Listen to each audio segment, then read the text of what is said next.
Perfect, thank you. Have everybody there, we have a quorum. All right, so I have the honor of calling the meeting to order tonight. So it is 6:01. I'll call the meeting to order. I'm going to take us through nominations and election of a moderator, then I'll turn it over to the moderator at that point. And so with that, is there a nomination for moderator? Yes, I nominate Keegan. All right, we have a nomination for Keegan Tierney. You second, I'll second that. All right, we have a second. Any other nominations? Not all at once, please. Hearing none, we have a motion on the floor to elect moderator Keegan Tierney. All those in favor? Aye. Any opposed? Any abstentions?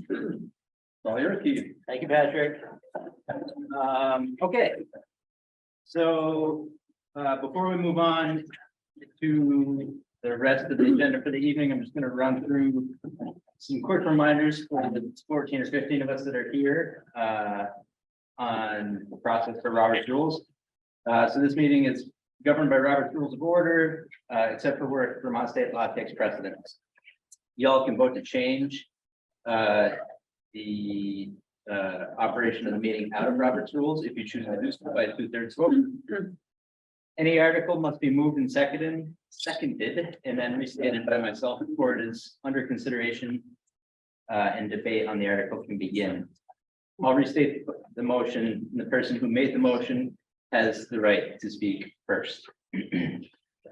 Articles can only have one amendment at a time, and any amendment can only have one amendment associated with it at a time. Everyone is welcome to speak on an article. Everybody can speak once until everybody who wants to speak has spoken, and then somebody can speak a second time if they choose. We're going to try to limit duration of speeches to 10 minutes or less.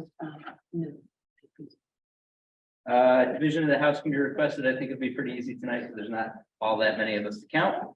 But if you want a division of the House, you can ask folks, or I will ask folks to raise their hands to indicate their votes. All motions, remarks, comments should be addressed to me as the moderator. There's no personal attacks or targeting anybody specifically in the room or out of the room. Vermont state law prohibits us from considering anything that hasn't been warned on the warning in this evening's meeting. So we're going to stick to that. Reconsideration of an article is allowed if another article hasn't been put on the floor. A call for reconsideration has to be made by the person or a person who voted in favor of whatever the previous motion was. My role as moderator is to sit here and be neutral and help us run this meeting really quickly, thoroughly, and effectively, equally giving voice to everybody who wants to speak.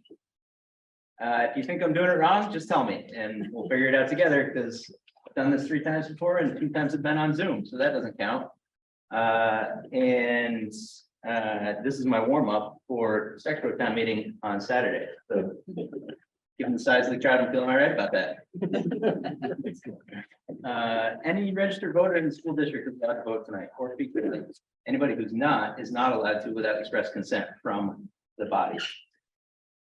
And I'll just mention we have folks on Zoom who are sitting behind me on the screen.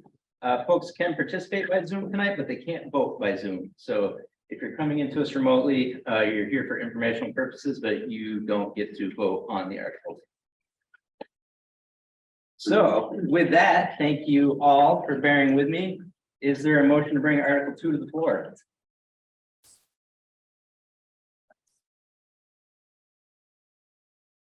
I'll make a motion. Kristen? Is there a second? Krista?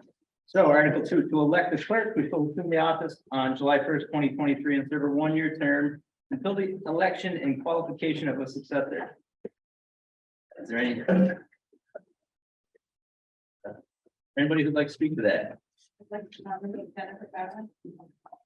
There's a nomination for Jennifer Bauer I'll second. and a second. Just a comment on process, it would help if you read the article First, first.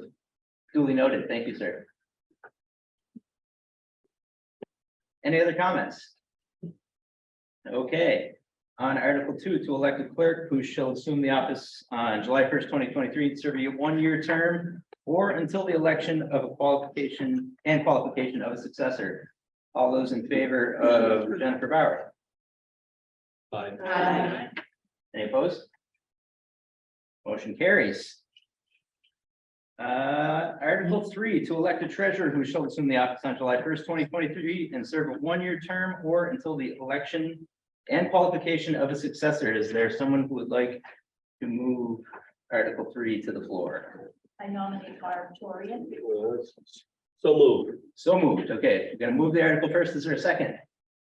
I'll second. Second. Thank you, Krista, and the nomination. Yes. Yes, who was it? I didn't hear. Barb Torian, sorry, Barb. Barb. Okay. Anybody else like to speak on this article? Okay. Close the nominating. You're moving that we close the nominating process. Thank you, Lloyd. I think that's probably a proper step here. All those in favor of closing the nominating process, please say aye. Aye. Okay, anybody opposed? Very good. So nomination for Barb to be elected to the position of treasurer to assume the office on July 1st, 2023. All those in favor, please say aye. Aye. Any opposed? It appears the ayes have it. Article 4, to establish the salaries for the elected officers of the district. Anybody like to bring Article 4 to the floor? So moved. Don, thank you. The second? Second. Your name. Thank you. Article 4, to establish the salaries for elected officers of the district. Is there anybody who'd like to speak to this article? Patrick? So I'll just offer to you what the current salaries are. To start the conversation, currently salaries are $50 for the moderator, $1,200 for the clerk, $7,200 for the treasurer, $2,400 for the chair and chair of the school board, and $1,200 per member of the school board.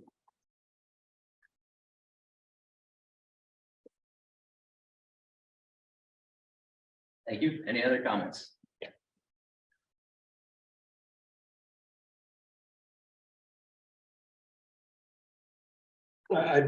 From a discussion standpoint, the board is vastly underpaid for the amount of time they've invested and will invest going forward, given the many items that we have to deal with.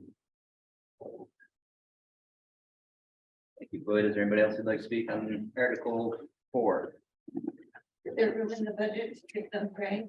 The question was, is there room in the budget to give a raise? The school board raise?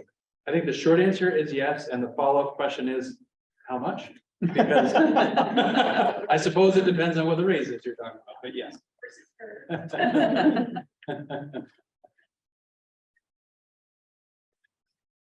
Any other discussion? I'd move, is this proper? I'll make a motion or move that we keep the salaries as they were last year. I appreciate the concern about the amount of time board members put in, but I also know what municipal boards pay and for a lot of work, select boards in particular. And I think it's reasonable compensation that we haven't currently have and making that motion. I'll second. I agree with that. So it sounds like we have an establishment of salaries at the existing level, as read by Patrick. A second of that, and we are ready to close debate on this article. Is there someone? Yes, sir. I realize there aren't many of us out here, but when you guys speak to each other as a board, many of us can't hear very well. Sorry. Please speak up. Thank you. Kevin, do you want to give a 2-second recap of what you just I said? think I picked that one up. Thank you. You're welcome.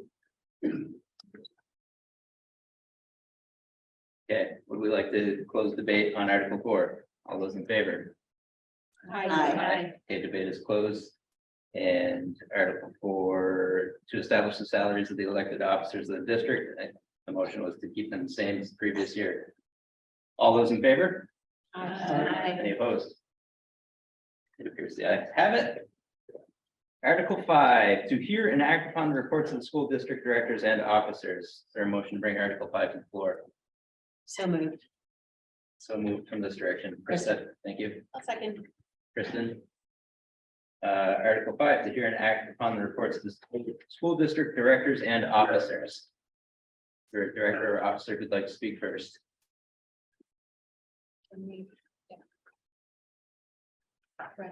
Brenda has a question.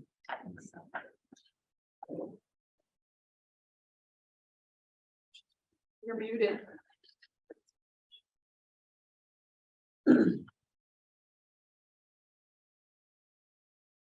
All right. Is it okay if I ask? Yes, go ahead, Brenda. Okay. So I enjoyed the report this year, lots of interesting things in there, and there's a nice description of policy governance, which unfortunately ends sort of in the middle of a sentence. But I have some questions. A couple of questions about policy governance. One is, why are the taxpayers not referred to as taxpayers or townspeople, but are referred to as owners? The second question is, how do you know what the owner's expectations are? And the third part of it is, under this system, why do you not ever answer questions? If I ask a question, or any of the other so-called owners or townspeople asks a question, they are not answered. And for someone like myself, who has been dealing with this for the last, say, 15 years, that doesn't bother me, but I have seen people at meetings get really upset if their questions are not answered. Or they just think it's weird that they ask a question and nothing happens. So what is there about the system that makes it impossible for us to get questions answered? Thank you. Thank you, Brenda. Is there anybody who'd like to speak to why taxpayers are owners? How do we know the owner's expectations and asking questions and getting answers? Don? So I can speak to why the taxpayers are called owners. It's just the process, the policy governance model uses specific terms to describe the community or the voters. It doesn't always have to be that term. You can narrow, you could say voters, or you could say community members, or you choose which term to use, but sometimes it's easier to describe them as owners in the work. Thank you, Don. Krista? Yeah, and I would just add that in the policy governance language, they also make a distinction between owners and stakeholders. So stakeholders might include, for example, in a school district, paid staff who are a stakeholder in the system, but they're not an owner in the same way. If they live outside of the district, they're not an owner in the same way that a taxpayer is an owner in the district. So it's policy governance terminology. And if I could, I could try to address some of the other questions you had, Brenda. You asked, how do we know what owners' expectations are? And that's actually a pretty key tenet of policy governance, which is to have a really robust way to regularly be connecting with your owners. And we have done this in a number of different ways, but we're noting actually in our meeting at After this meeting, we're going to be looking at a monitoring report that speaks to the need for us to develop actually a really formal ownership linkage plan that really clearly articulates how we will regularly and consistently do that. But more informally, we've tried a variety of ways to both share information and get input from our owners to help us determine what their values are, what they hope to see for the students in our district, and how well we're meeting what their expectations are for this district. And then I don't know if anyone wants to answer the last question, which I think it was sort of related to public comment at meetings. Anybody else who wants to take that one?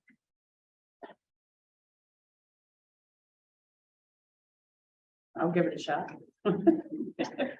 So the public comment period in our meeting is a time when we might hear a comment about an agenda item or another thought that comes from our community members.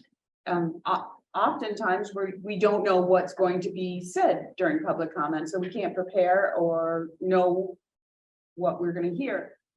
So we take the comment, and if at some point later in the meeting, when we're in a discussion where we might remember the question and have a discussion as a board, then we could answer the question later on in the meeting. Another reason that we don't get into a discussion during public comment period is because our agenda is warned and we stick to our agenda. We don't discuss things outside of the agenda without warning the community that we're going to talk about something. So you might see on our agenda, there are discussion items.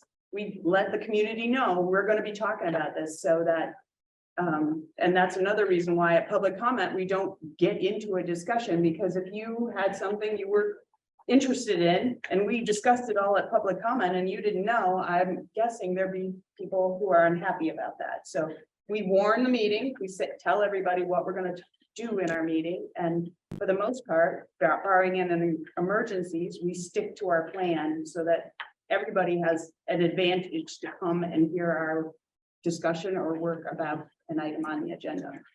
Okay, thank you, Don. Is there anybody else who'd like to speak or ask a question? Aaron wants. What? Aaron, do you want to speak or are you pointing at the screen? Pointing at Brenda's hand. I didn't know if it was. Anyone else that would like to speak on Article 5? Looks like Kathy Atner is waiting. Thank you. Can you hear me? Yes, we can. Thank you. Thank you for hosting this meeting as well. Is now a good opportunity to make a couple of observations about the material that was presented in your overall presentation? Now would be a good opportunity if you are talking about the presentation and the summaries by the directors and district officers. Okay. So my question is, one of my questions is, I know we have asked for this repeatedly over the years, is to add affiliation to the particular schools by the faculty members. I live in New Haven. I have no idea who's in that building anymore and who's servicing the students at Beeman. And what is the town breakdown of students attending Mount Abraham Union High School? Like, how many students are at Mount Abe from New Haven, from Bristol, Stacksboro?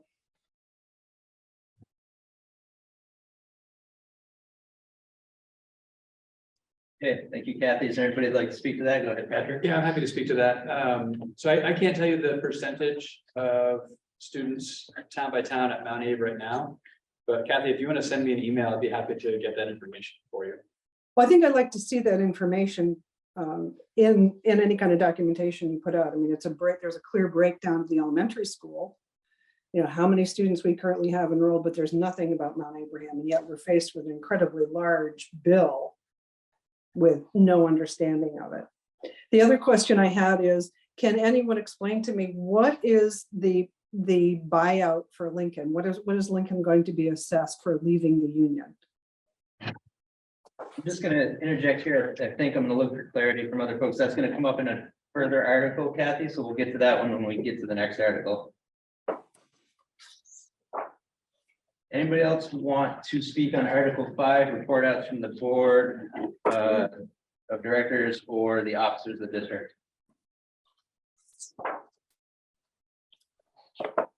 I actually had another question as well.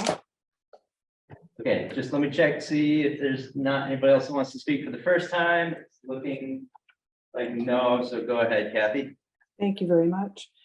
On page 21 of this wonderful report that was published, I'm noticing that both the ELA and the math grade scores drop significantly when students leave the local elementary schools and go to Mount Abraham.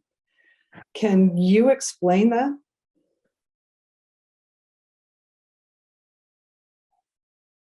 Okay, is there anybody that can speak to grade differentials between elementary school and Mount Abraham?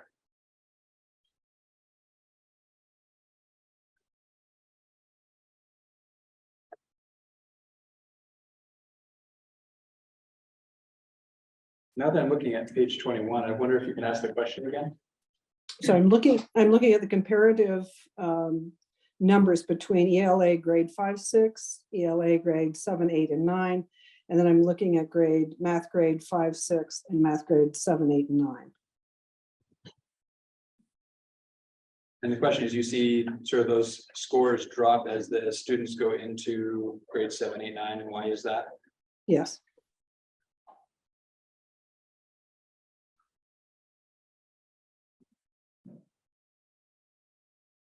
That is a great question, and a very difficult one to unpack. A couple of observations I would make with that is we're comparing different students, like those are not the same students that you're looking at across time.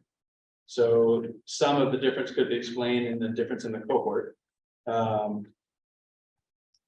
Assessment expectations do change as you go through the grades. So grade 7, 8, 9 expectations are higher than expectations grades 5, 6. That could explain part of that. And really, to get too much further into it requires lots and lots and lots of unpacking of the many variables that might factor into what impacts outcomes for students. I don't. So that's my sort of high level. I don't know, Katrina, you had anything you wanted to add to that? There's a lot of things that we look at that has been there year after year.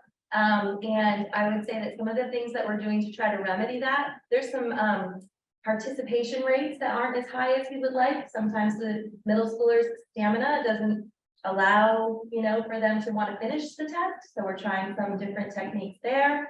And actually, to be honest, there's a new state assessment being introduced this spring. So I think a lot of us are curious to see if the new state assessment is going to better show what our students know than this previous one. Well, I think I'm a little confused then, because I don't see that many people moving in or moving out of the district. And as far as different students, it can't vary by that much. And as far as 7th and 8th graders not being able to have the stamina to take it, they took this test as 5th and 6th graders. So they know what's coming. There's a predictability to the process. And expectations should be expectations. They shouldn't fluctuate that much, especially if the students are all coming in with the background, having taken whatever measurement you take previously. Agreed. Okay, thank you, Just Kathy. make an additional statement.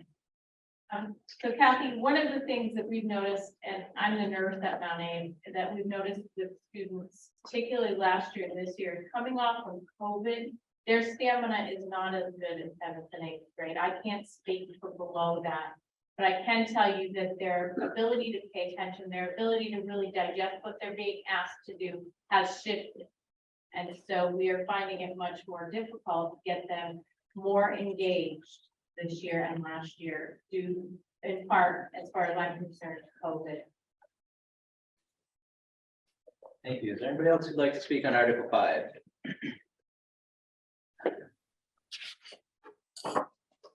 Okay, very good. It sounds like we're ready to close discussion and debate on Article 5. Is there a motion to close debate? So Don, in a second. Second. Second, Chris. If there's no objection, debate is closed. I don't believe we need to vote on or accept any of the reports. They're just report outs and not votable articles. So we move on to Article 6. To discuss articles to be voted upon by Australian ballot, Articles 9 through 11, and town article regarding the Lincoln exit agreement. Yes, sir. Article 5, we have to hear and act. I'd like to move to accept the reports of the school district directors and officers. Okay, backing up a step and reopening Article 5. If it pleases the body, we will move to, I'm sorry, what? Accept the reports of The reports by the district officers. Second. All those in favor? Aye. Any opposed? Very good. It appears that Article 5 has been heard and acted upon. Article 6, to discuss the articles to be voted upon by Australian ballot, Articles 9 through 11, and town article regarding the Lincoln exit agreement.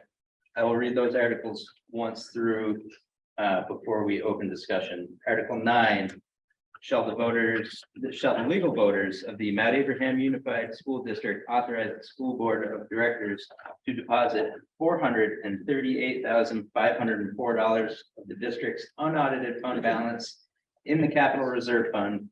The total unaudited fund balance as of June 30th, 2022 is $438,504. Article 10, shall the legal voters of the Mount Abraham Unified School District. Point of order, should we do one article at a time? Ooh, do you want to do one article at a time? Point of order. Okay, we will jump back to Article 6 to discuss the articles one at a time. So can I have a motion to bring Article 6 to the floor? So moved, Krista. Krista's moved. The second, please. Kristen, a second. Article 6, to discuss the articles to be voted upon by Australian ballot, Articles 9 through 11, and town article regarding the Lincoln exit agreement. Starting with Article 9, shall the legal voters of the Mount Abraham Unified School District authorize the school board of directors to deposit $438,504 of the district's unaudited fund balance in the capital reserve fund. The total unaudited fund balance as of June 30th, 2022 is $438,504. Is there any discussion on to be voted Article 9?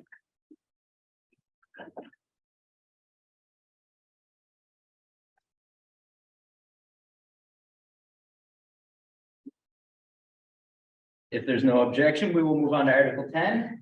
Shall the voters of the Mount Abraham Unified School District authorize the school board of directors to transfer an amount not to exceed $1,700,000 from the capital reserve fund into the general fund to pay for expenses related to the lobby and bathroom renovation project at Mount Abraham Union High School.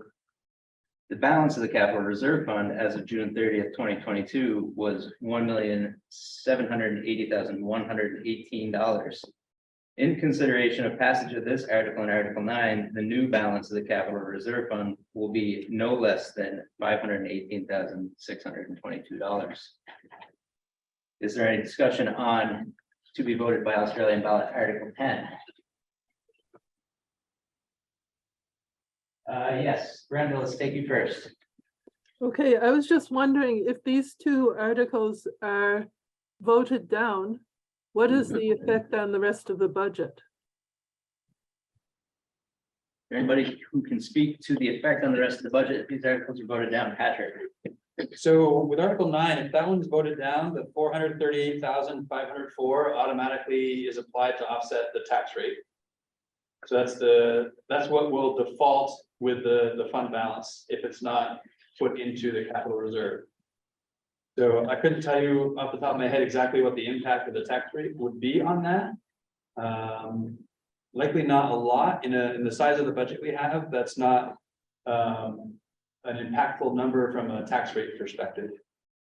In terms of Article 10, if that's voted down, then we would likely be in a position where we would need to overspend the budget that we have because of the costs associated with the lobby project. And we would make that up in the building of the FY25 budget. Is there anybody else who'd like to speak on Article 6 on discussion of to be voted Article 10? Kathy, go ahead. I guess I'm unclear as to what the budget was to begin with on whatever that project was with the lobby. And how is it that you can overspend by over $1.5 million? Yeah, so the process with this project was what I say was, it's not done yet, so it's an ongoing project. When we worked with our architects to build sort of a conceptual drawing that we could then send out to a third-party cost estimator to give us a sense of what we could anticipate the expenses to be. The cost estimator came in, boy, they have to help me with the specifics. 1.55 million. With that figure, we moved forward to work with the architect to put together bid documents. So it's a much more sort of deep engagement with the architect to put together that deeper level of information so that folks could bid on the information. And actually, I should back up. We had to pre-qualify because of the size of the project. We had to pre-qualify bidders. So there's a process to sort of invite folks to become pre-qualified to put a bid in. So they had to meet certain criteria. We had a number of folks that met that criteria. We then moved forward with the bid documents that I talked about, sent those out for bid. We had 3 companies express interest in submitting a bid. And so they all began putting their bids together, anticipating that there were other bidders. In the end, we had 2 of the 3 bidders back out of the project. They took on other work, didn't have capacity to do this, and the work they'd already accepted, I think, was the explanation from both of the other 2. And we were left with 1 bidder. But because that 1 bidder had gone through the pre-qualification and that bidder put their bid together, knowing there were other bidders, in our conversation with the architects, we recognized that that was likely a competitive bid because of the process that was engaged. That bid came in much higher than the original estimate from the cost estimators that we used. Came in at 2.65 million. And then the actual project is overrunning that by some amount, a couple $100,000. But when you include the soft costs, north of 350 at this point. So that's sort of the story of how we are where we are today. So at any point, did you reassess the scope of this project to conform with the money that would have, and how much had already been allocated to that project? So we talked about, so we certainly talked about the higher price tag than was anticipated at great length. In the end, working with architects and folks in the field, it was clear the project wouldn't ever get cheaper. Like, everything is still going up at quite a great rate. And even though it came in at a higher cost than we anticipated, doing this project was better dollars spent today than next year or 2 years or however many years down the road. So that was more along the lines of the conversation that we had in terms of whether or not to move forward. So if you could clarify the amount that was originally accepted was 1.55 million, is that correct? No. Not really accepted, I wouldn't say. That was the first cost estimate. Okay. From a third party who wasn't a bidder. So that Okay, was sort of a neutral party saying, based on the bid docs that you've showed me, here's, or not even bid docs at that point, based on sort of the conceptual drawings and whatnot that you've shown me, here's what we would anticipate that cost of that project would be. So that money was set aside, correct, previously? And well, really, so taking on this project, took this project on knowing we had a healthy balance in our capital reserve fund for projects just like this. So we knew through a combination of funds that there was a path forward that made this something that we could afford and position us to not overspend. There is a path that puts us in a position of overspending for sure. But we had funds between the reserves and the general fund to cover the cost. And so with that information and knowing that in the future, it's going to cost more than it costs today, it made the most sense to continue forward with the project. So if I'm reading this correctly, this 1.7 million is in addition to what was already designated for the project. Right, this, and I'll say up to 1.7 million. We're interested in taking out as little from the capital reserve as we need to make the project whole, so that we can keep funds in that reserve for future projects. But it wouldn't exceed that amount to make this project whole. So it is the combination of what we had in the budget and these reserve funds that we're requesting that give us what we need to cover the cost.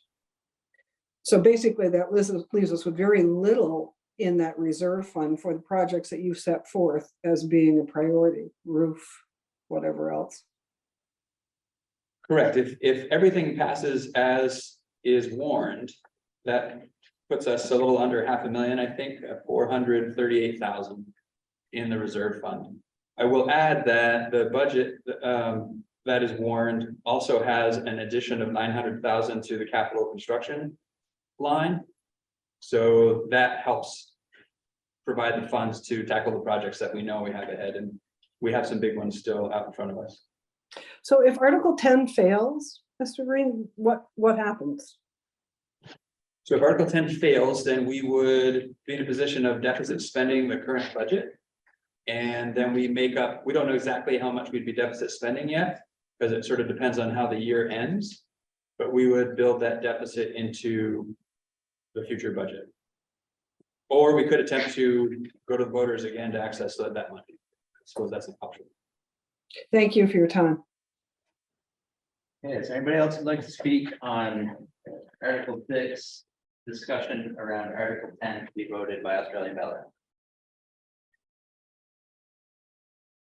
Very well, if there's no objection, we'll move on to Article 11. Shall the legal voters of the Mount Abraham Unified School District authorize the school board of directors to expend $33,868,900, which is the amount the school board of directors has determined to be necessary for the 2023-2024 school year. Anybody who would like to speak on Article 11 to be voted by Australian ballot?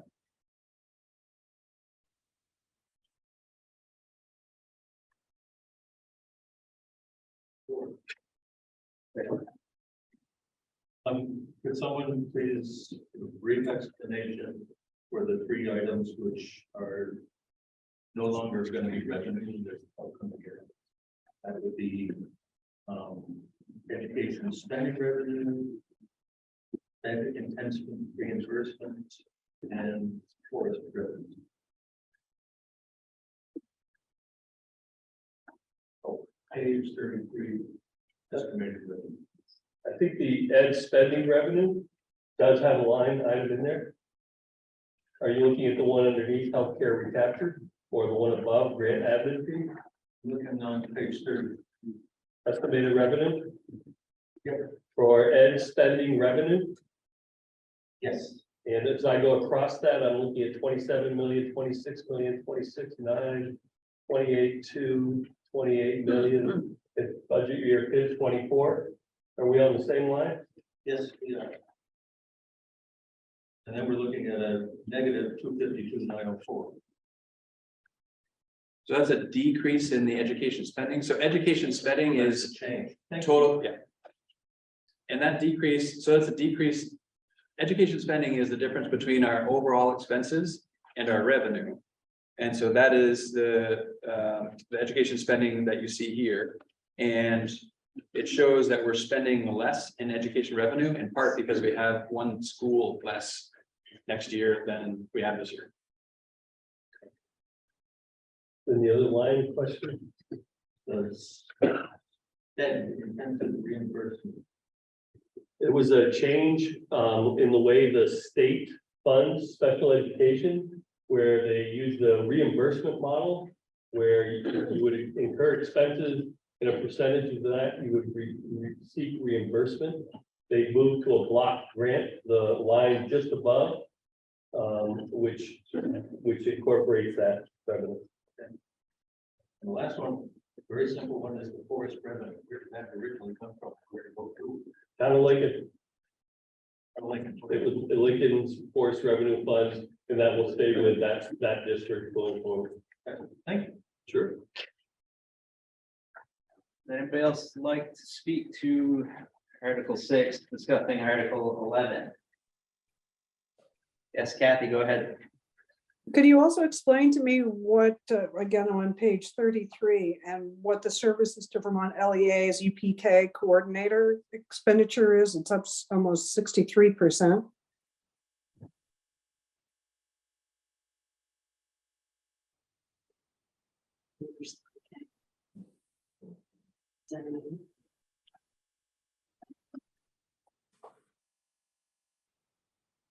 Yeah, it's specifically a UPK coordinator.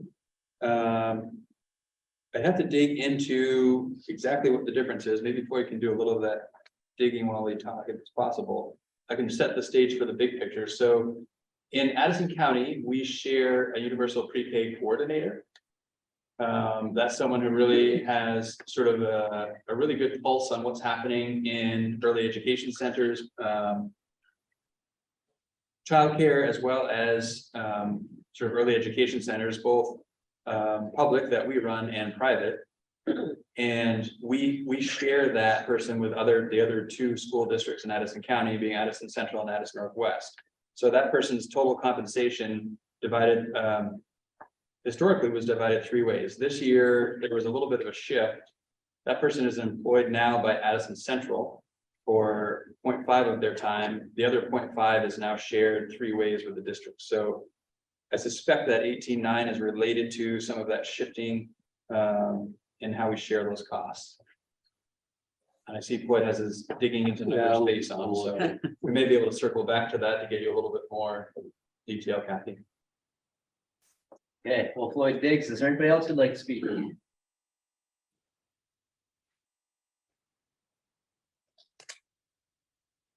Kathy, if there's no objection, we'll move on, and if Floyd finds something, he can report it out later on. Getting a head nod. Okay, is there anybody else who'd like to speak to Article 6, which includes the town articles relating to the Lincoln exit agreement? Can you explain how the number was arrived at? The negotiation of The number 74,754. that number. So a little more context. So I think Kathy, you asked this question earlier, might have been, I think it was you, it might have been Brenda, but I think it was Kathy. About sort of what's the settlement with Lincoln and the exit. There are a lot of parts and pieces. The full withdrawal agreement is on our website. There are some hard copies here tonight, but it lays out all the detail. One of the bigger items is this payment, this amount that MAUSD is paying to Lincoln. Lincoln isn't paying anything to MAUSD because the funds are going the other direction. That 74,754 is, remember the percentages. So that reflects, I believe, correct me if I'm wrong, the percentage of students represented by the Lincoln Community School, so K6, of the total population of MAUSD. So I think that's 6%. So that figure is 6% of the Education Reserve Fund balance that MAUSD had at a point in time. That the MAUSD board has authority to distribute. Other funds, MAUSD board doesn't necessarily have authority, like the Capital Reserve Fund, that's the electorate's authority. So through lots of conversation, it was decided, okay, so the students that are coming to Mount Abe are going to benefit from the funds that MAUSD has. So students from Lincoln coming to Mount Abe, so they kind of come out of the equation. That leaves the students at Lincoln Community School pre-K6. That represents about 6% of the total population. So 6% of the fund that the board has access to utilize is 47,000. and change. 74,000 change. That's how I remember where we're at. If someone else remembers differently, feel free to share a different idea. Thank you, Patrick. Is there anybody else who'd like to speak on Article 6? There's a hand. Anybody else? Kathy has her. Yes. I can swing back to answer that question for Kathy. Okay, good. Because Lincoln has left our district, there is revenue that we had received in years past to cover their pre-K students at the 10 hours per week. And we're not going to see that revenue coming into our district. It will go direct to the Lincoln School District. Thank you for researching that. I have another questions regarding the Lincoln payoff, if you will. So my question is there any consideration into the property value, the assessed property value of the Lincoln Community School that actually belongs to the Mount Abe Supervisory Union District, correct? Yeah, I can answer that. So that is correct. The Lincoln Community School building is owned by MAUSD.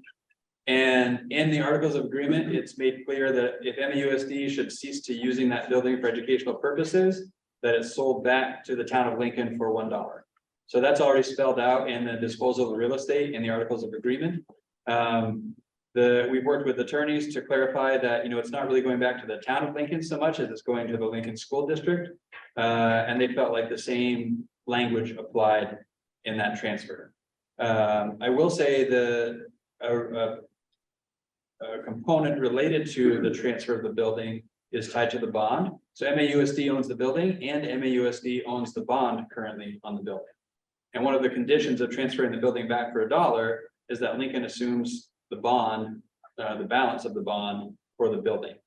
In the event they can't, which we have every, confirmation that they will be able to, then MAUSD would not relinquish ownership of the building until that bond was satisfied. So MAUSD doesn't want to have a bond on a building it no longer owns, essentially is what that's saying. And in that case that they aren't able to assume the bond, we would essentially become landlords to Lincoln School District for the use of that facility. Not a desirable position for anyone.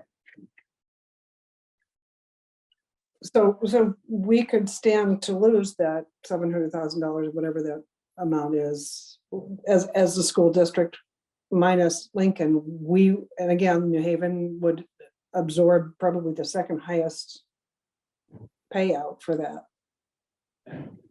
I avoid working in absolutes because it's only going to serve to prove you wrong. I think it's highly unlikely that MAUSD loses out on that 700,000. If we own the building and we're landlords, the rent will include and exceed the bond payment. However, there's no guarantee that they'll be able to pay the rent.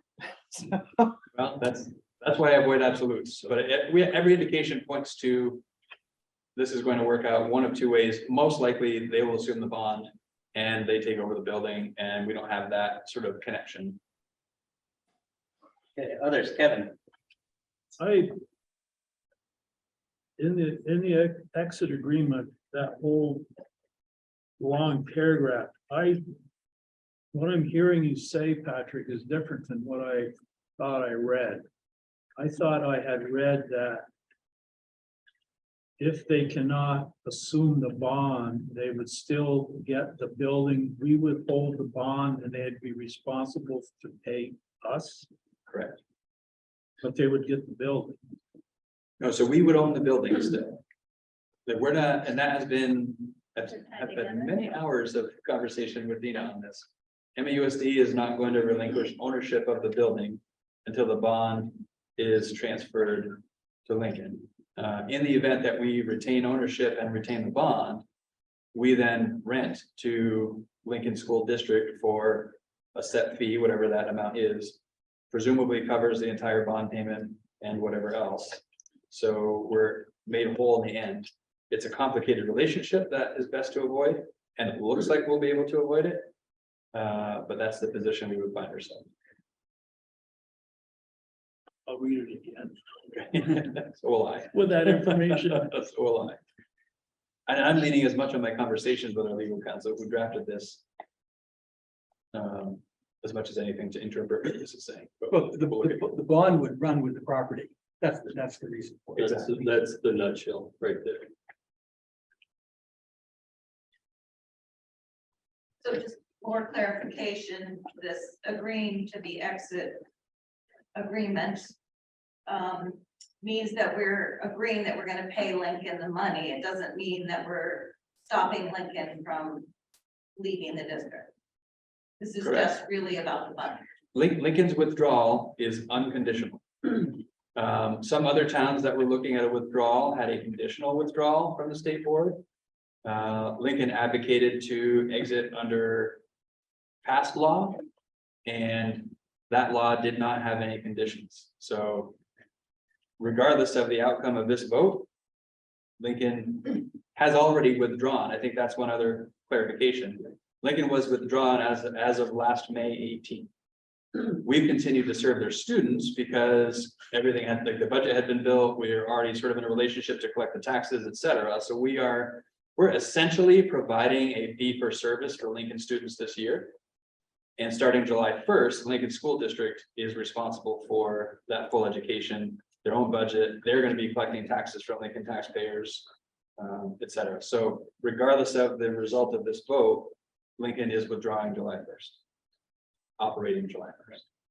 And somebody has gone through all these numbers and decided that this is a fair amount that we actually owe them. Being treasurer, I've noticed that we made an awful lot of payments for Lincoln items over time, even though they've been withdrawn. I'm just clarifying that you're happy with this number. I think this is one of the rare moments where I get to defer to the board on their perspective.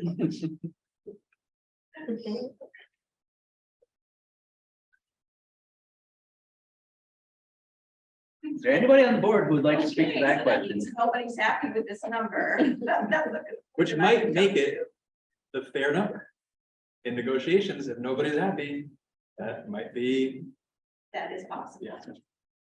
I guess I would just add that we needed to come up with something to bring to the voters. And this is what we negotiated to bring to the voters and really, folks will decide ultimately what they This think is is another- reasonable. One of those instances, sorry, I'm continuing on. Where if one town does not vote this through, it does not go through. Correct.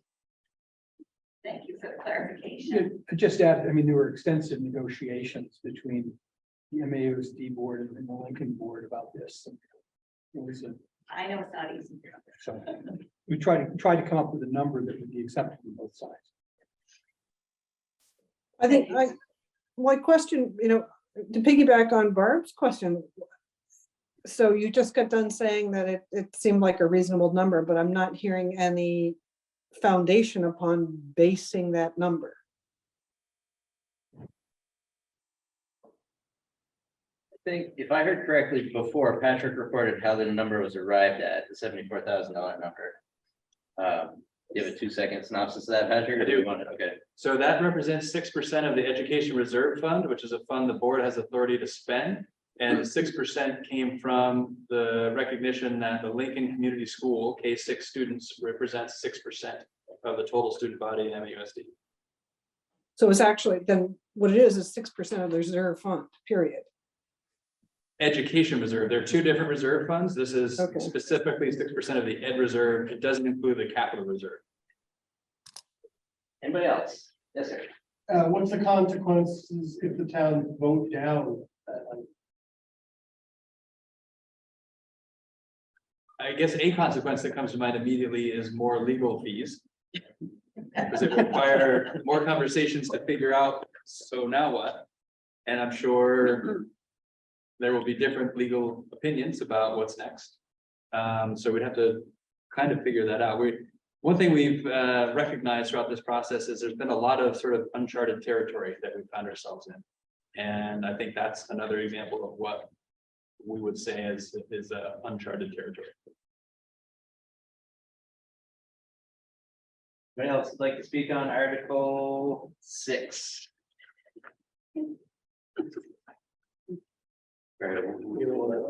Yes. Sorry, one more. So the voters' vote is not the final say on this. You're saying that this will then go back to some other negotiation for another dollar amount?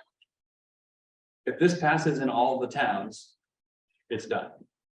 And if it doesn't, Unless some unexpected, I should say, unless some unexpected thing happens, which we know is possible. And if it does, And if it doesn't pass, then we're not 100% sure. It might still be done. The problem is we still have to figure out the building, whether this passes or not. So if this doesn't pass, they still need a building to house their students in, and we still own the building they want to use. So we'd have to figure that out. Possibly, which would bring us to another vote of the electorate. There may be some other legal avenue that we could take that doesn't require a vote of the electorate. That's what we'd have to figure out if it doesn't pass. so I'm surprised these are not separate items.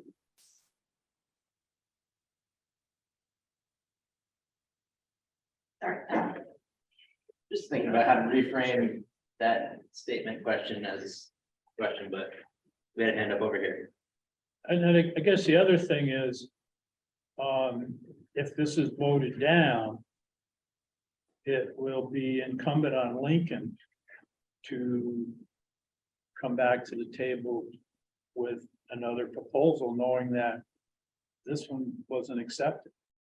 So I mean, it's not necessarily what this board is trying to do. It's a two-party operation, so Lincoln may get the hint, if it was voted down, Lincoln may get the hint that the cost or that share of that fund was unreasonable, or they may think that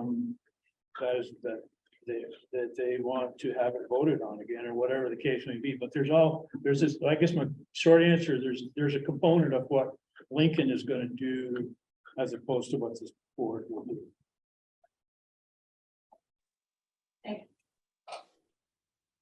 Else to speak on Article 6. Kathy's answer.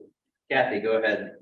I have a quick question about, how do we fund these attorneys' fees for this separation? Is that coming out of the Education Reserve Fund? That's coming out of the general fund. The general fund, okay.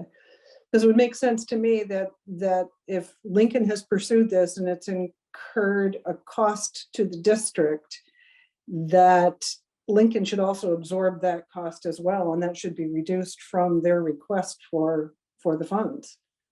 I mean, I don't think they should get the whole pie here. I mean, they're the ones that decided to leave. They're incurring a cost to leave from a district that they were a part of, so therefore they should contribute to our legal fees. And what we're paying them, that 6%, should be greatly reduced by what our expenditures are for legal fund. Except that Lincoln would argue and that the reason why they left the district was because of the decision taken by the district. And it would result in a whole lot of added litigation. Anybody else want to speak on Article 6? Very well, I would accept the motion to close debate on Article 6. So moved. Second. So I had Floyd and Kristen move second. And there's nothing to vote upon here, so discussion is closed on Article 6. Article 7, to transact any other business which may legally come before this meeting. Motion to bring Article 7 to the floor. so moved. Krista. Second. Anybody who'd like to speak to Article 7? Yes. Great. Just one moment. Okay, here we go. So before we adjourn, I would like to take a few moments to recognize our board chair, Dawn Griswold. This is Dawn's last meeting as a board member, and she's not running for re-election. She served our schools as a board member for the past 22 years. First on the Moncton Elementary School Board, where she was elected chair in 2011, then on the Mount A board, where she was elected chair in 2014, and then on the Addison Northeast MAUSD board, where she has served as chair since 2015. So out of those 22 years, that's 12 years of serving, not just as a member, but as a leader in our district. So let's think about this for a moment. 22 years ago, it was 2001. If you had a cell phone, it was probably a flip phone. There were no virtual meetings, there was no Zoom. We still have, they're coming back, actually. There was no COVID, there were no Zoom meetings. We were ANESU with 6 separate school boards, a district board, and an executive committee. In 2001, there were 1,999-ish students in our district. In 2023-24, we projected to have 1,166 students. But what our school board grappled with 22 years ago, although different in many ways, is also the same in many ways as what we're grappling with today. And Dawn has been along for that ride all of this time, and much of the time helping to steer the car. As her co-pilot for the past few years, I've had the opportunity to work closely with Dawn and have come to really admire many characteristics that she has brought to this work. She is kind, thoughtful, patient, deliberate, and incredibly committed to this district. She has an amazing ability to remember the many small details that help keep the work of the board moving forward. Have you seen her binders? Dawn also holds a huge amount of institutional knowledge about the history of this district as it has gone through many phases, changes, and challenges. Speaking of challenges, so many people in our communities are struggling, and the background noise that comes at us from our not so smartphones is constant. What we're trying as a school system is to teach our students to be curious and open-minded about the world around them. And as adults, we don't often emulate that, especially when we're feeling stressed and anxious, which many of us are. The past few years have taken a toll on all of us, and yet Dawn has continued to lead the board with grace and humility. We're so grateful to you for your leadership, and we thank you for all of your time that you've given to us. And we're so glad that you're taking time now for yourself. So thank you, and we're going to see you.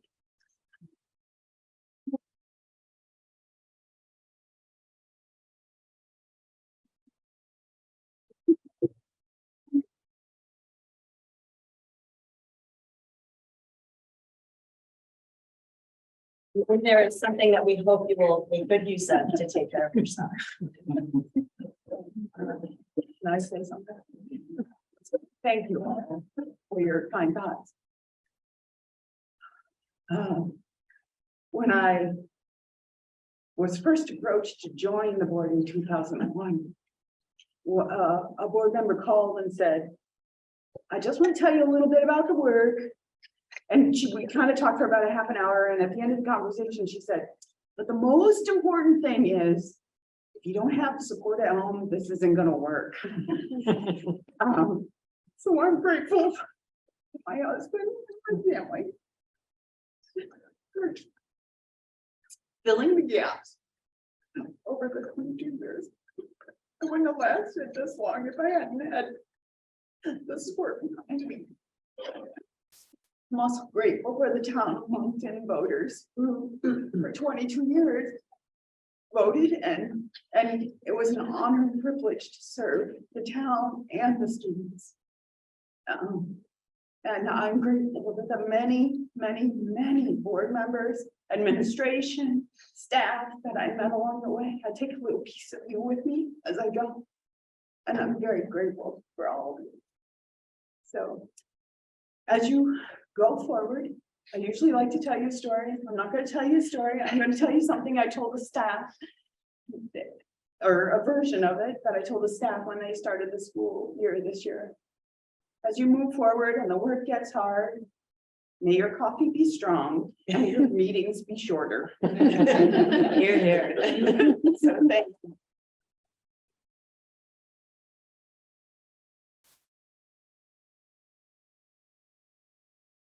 And the supportive family even showed up to make sure it's done tonight. Couldn't back out.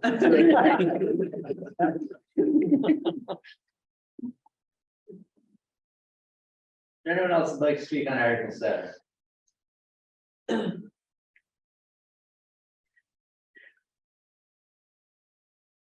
I will accept the motion to close discussion on Article 7. So moved. Wait, Second. Sarah, thank you. Let's see, you had a motion in a second. All those in favor of closing discussion on Article 7? Aye. Any opposed? Here's the ayes have it.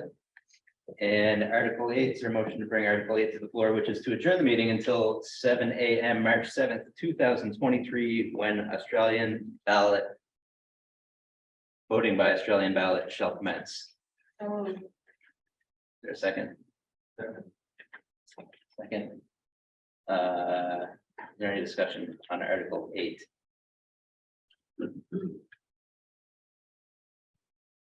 Hearing none. All those in favor of, well, I suppose closing discussion first.